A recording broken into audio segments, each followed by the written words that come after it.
Ini adalah para influencer dari Jawa Timur, Mbak Ira. Waduh. Ini sengaja saya Luar undang biasa. karena masanya besar Salam ini, Mbak kenal. Ira.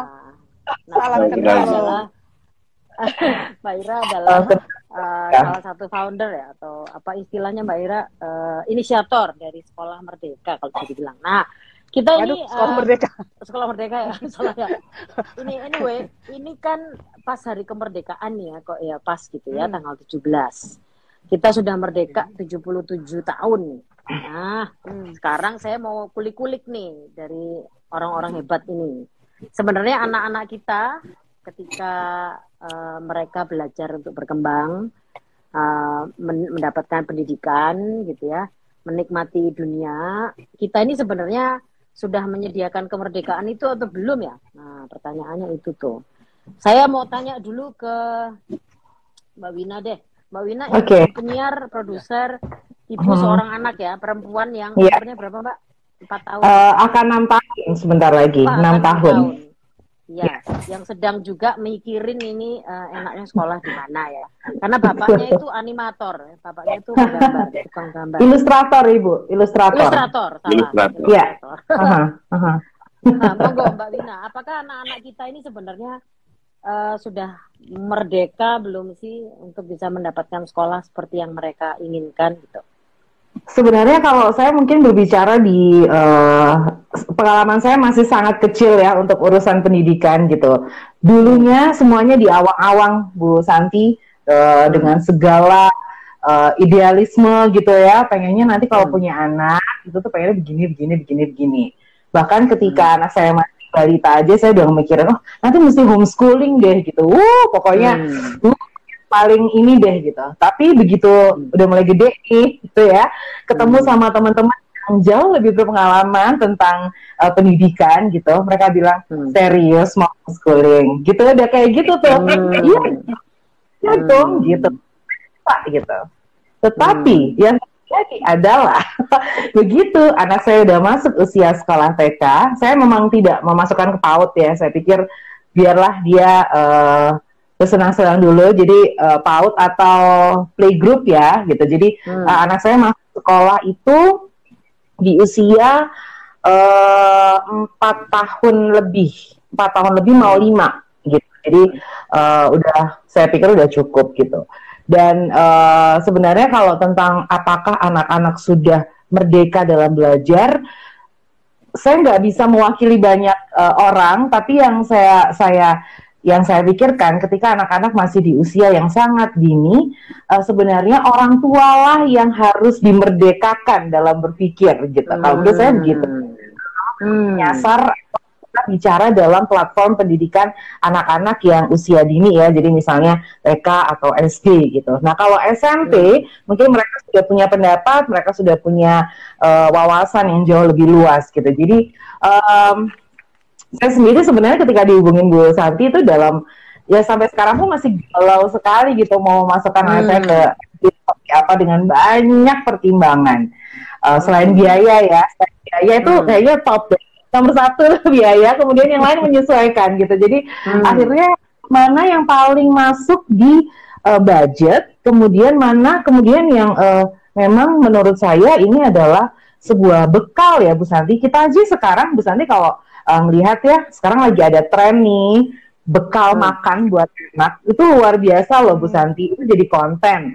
Jadi bekalnya tuh apa, nanti apalagi ini bekal pendidikan gitu. Saya pikir bekal makanannya dipikirin segitunya ya, sampai bikin kontennya luar biasa vertikal, apalagi bekal pendidikan gitu. Saya pikir ini memang harus menjadi banyak pertimbangan diskusi antar kedua orang tua, kalau memang orang tuanya 2 ya, tapi kan sekarang banyak yang single parent gitu. Jadi sebagai orang tua tuh harus penuh deh gitu ya, penuh gitu pengetahuan kita, at least kita bisa berdiplomasi juga ketika kita menghadapi pendapat dari teman, dari orang tua kita, dari kakek neneknya mereka.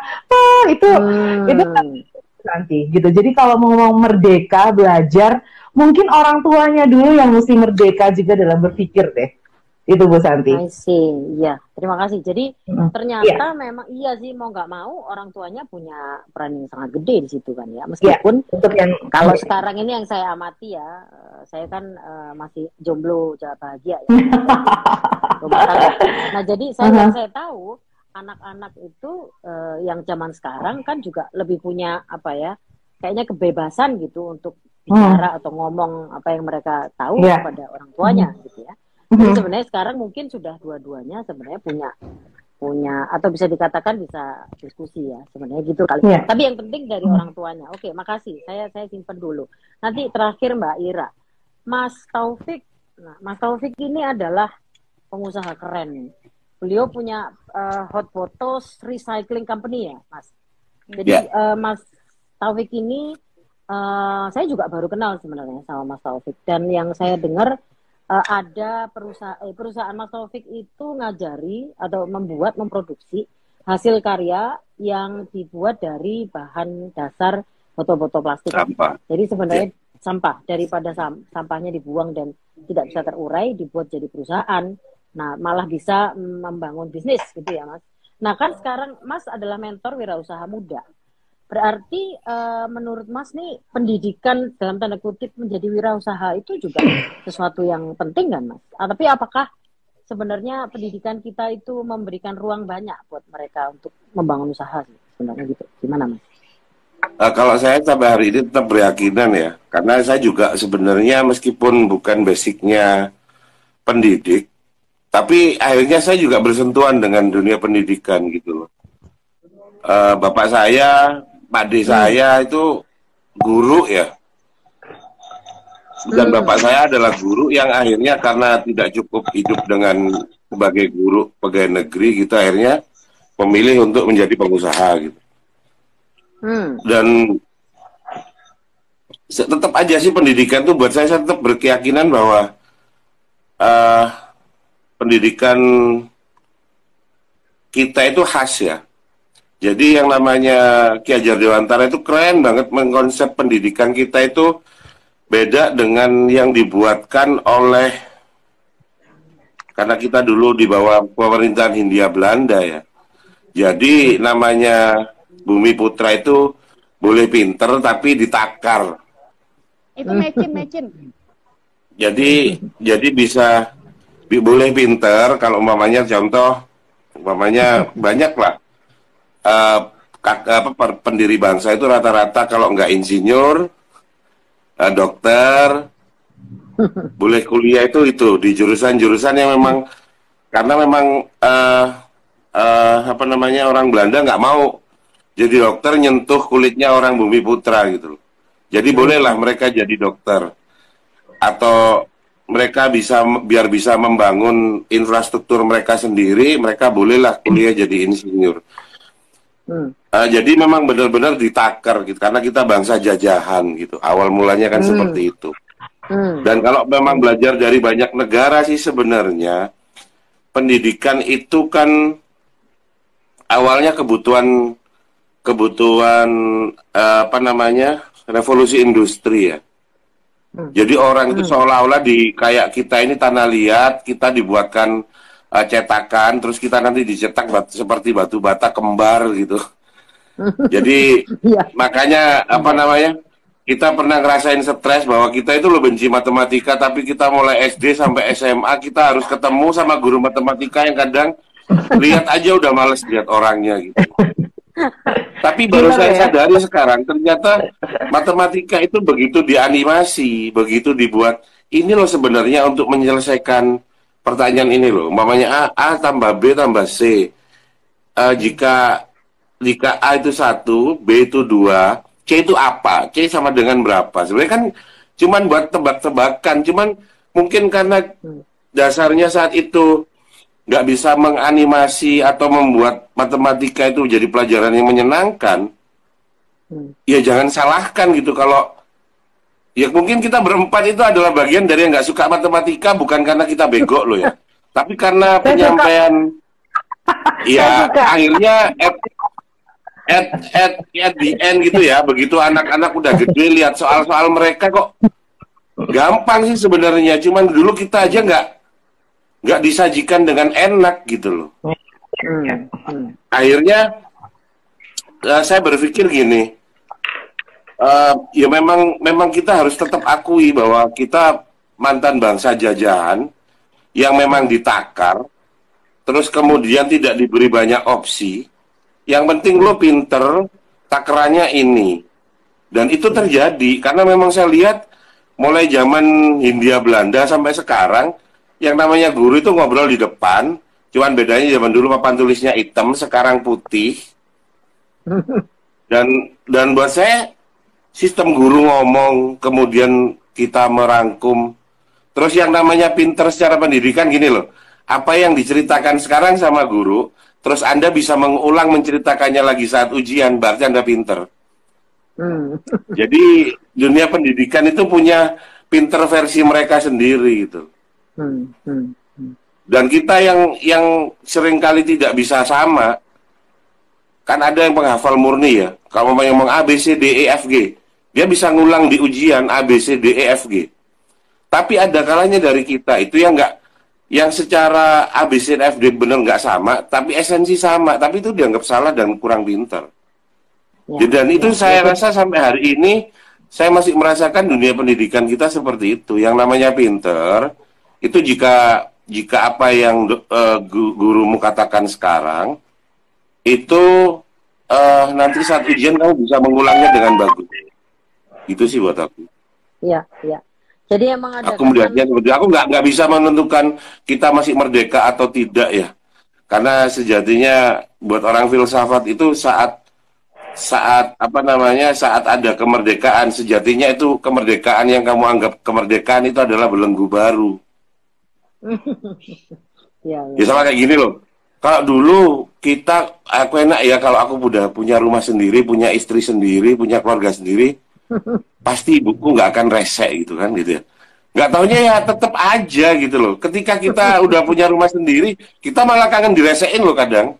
Kangen juga ya lama nggak dimarahin gitu. Kadang akhirnya kan kita sering pulang ke rumah ibu kita hanya untuk merasakan makanan yang ada di rumah kita dulu, terus rasain kamar kita dulu. Kan berarti ada kerinduan gitu. Kalau berkaitan dengan dunia pendidikan, aku punya tips satu sih. Kita nggak tahu ya dunia di luar sana sekejam apa sama anak kita gitu kan. Tapi satu hal yang Bapak ajarkan gitu, bahwa yang paling bertanggung jawab terhadap kekuatan mental seorang anak itu adalah orang tuanya.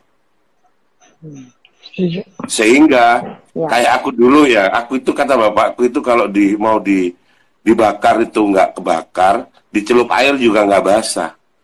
Kenapa kau punya mental sekuat itu gitu? Ya karena memang sama bapakku sengaja dibuat. Karena orang tua nggak yakin loh, di luar sana sehebat apapun orang tua menjaga, mental anaknya itu kuat atau enggak. Berarti sekarang pertanyaannya pernyataan apapun ya, karena kalau aku ngomong merdeka belajar atau merdeka ini, ntar ada sistem belajar ini, aku kalau sama di Indonesia itu agak pesimis selalu aku. Karena setiap ganti menteri, ganti kebijakan bersamaan dengan berganti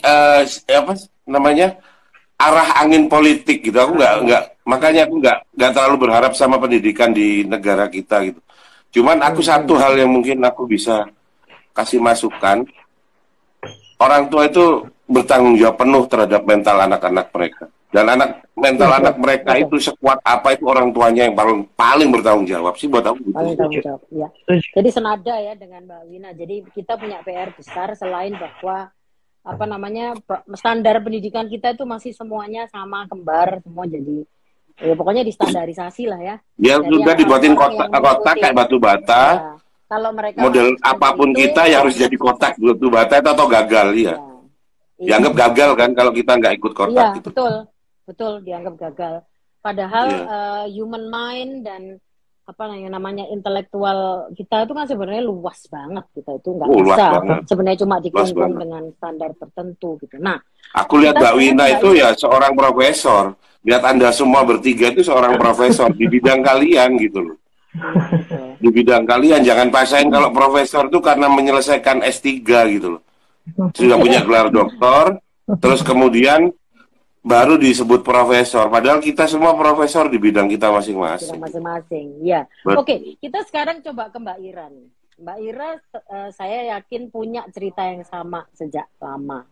Bahkan kemudian hal-hal yang itulah yang memotivasi Mbak Ira dan Pak Imron waktu itu untuk kemudian mencoba membangun suatu sistem pendidikan, bukan sistem pendidikan nih, kalau salah tolong saya dikoreksi ya.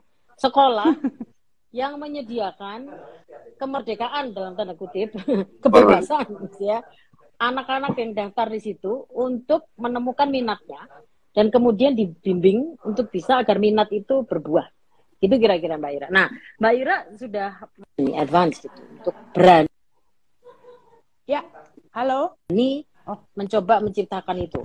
Ya, silakan Mbak Ira ceritain atau iya, ini suara... mungkin bisa di-share lagi. Hah? Suaraku terdengar ya? Dengar. Oh ya, oke. Soalnya aku nih baru mendarat di Bali. Iya, luar biasa. Jadi dari perjalanan dari airport ke sini. Jadi itu sekarang saya udah sampai. Tadinya mau, tapi kan nggak boleh sombong-sombong ya, karena di Balinya juga bukan untuk sombong-sombong ngapa-ngapain. Ini saya kebetulan ada guru juga. Ini ada guru juga di sebelah saya. Oke. Di mana nih guru nih? Tuh, guru di Bali ya. Iya, guru di Bali. Oke, jadi ini menarik ya, karena kan judulnya adalah Anak Merdeka di Sekolah tanda kutip masa depan gitu ya. Nah, ini ada beberapa kata yang perlu diselaraskan dulu bersama-sama nih ya, terkait dengan merdeka gitu ya. Pemahaman merdeka kita tuh apa gitu ya. Kalau kita coba mengacu kepada tadi disebut ya KHD gitu ya. KHD kan mengatakan manusia merdeka itu kan manusia yang lahir atau dan batinnya tidak tergantung kepada orang lain ya, bersandar kepada kekuatan sendiri. Nah, itu arti merdeka gitu ya menurut beliau. Lalu kemudian beliau juga menyambungkannya kepada hak merdeka orang lain gitu ya, karena batasan kemerdekaan seseorang itu adalah kemerdekaan orang lain. Nah, memaknai apa yang diartikan merdeka oleh KHD itu sebenarnya perlu kita refleksikan bersama gitu ya. Pertanyaan sebelum tadi kayak disampaikan ya, orang tuanya dulu merdeka ya. Nah, pertanyaannya sudahkah kita merdeka gitu ya? Lalu lalu kemudian pada saat kita bicara tentang anak, kita juga refleksikan apa yang sudah kita lakukan untuk membuat gitu ya, anak-anak kita itu bisa secara lahir dan batinnya itu tidak tergantung kepada orang lain, artinya secara mandiri gitu ya, bersandar kepada kekuatan sendiri. Apa yang sudah kita lakukan sebagai orang dewasa, baik itu orang tua atau itu pendidik gitu. Karena itu kan saya aja memaknai itu banyak hal yang menampar-nampar saya gitu ya. Apa yang sudah saya lakuin sih gitu. Karena kemudian tadi juga ada pembahasan tentang pendidikan dan sekolah gitu ya. Nah, ini kita juga perlu maknai gitu ya. Samakah pendidikan dan persekolahan gitu ya. Karena bisa jadi tujuan pendidikan, kalau balik lagi nih kita pakai KHD ya, adalah bagaimana bagaimana membimbing atau membersamai anak untuk bisa menjadi manusia yang seutuhnya gitu ya, selamat dan bahagia. Itu tujuan yang disampaikan oleh beliau gitu ya. Lalu kemudian pertanyaannya, tujuan sekolah itu apa? Gitu ya. Karena seringkali tujuan sekolah tadi yang seperti disampaikan, tujuan sekolah itu seringkali meluluskan anak gitu ya, sertifikasi gitu ya, dan sebagainya. Nah, ini yang sebenarnya perlu untuk dipahami bareng-bareng. Dan saya setuju banget bahwa orang tua itu punya peran yang sangat penting, karena saya percaya mau sengaco apapun sistem pendidikan di negara ini, kalau orang tuanya sudah punya kesadaran terhadap tujuan dari pendidikan yang sebenar-benarnya, artinya memanusiakan anak, membantu anak kita untuk menjadi manusia yang seutuhnya dan bisa memahami kekuatan yang ada di dalam dirinya, bukan hanya minat ya, kekuatan yang ada di dalam dirinya untuk kemudian bisa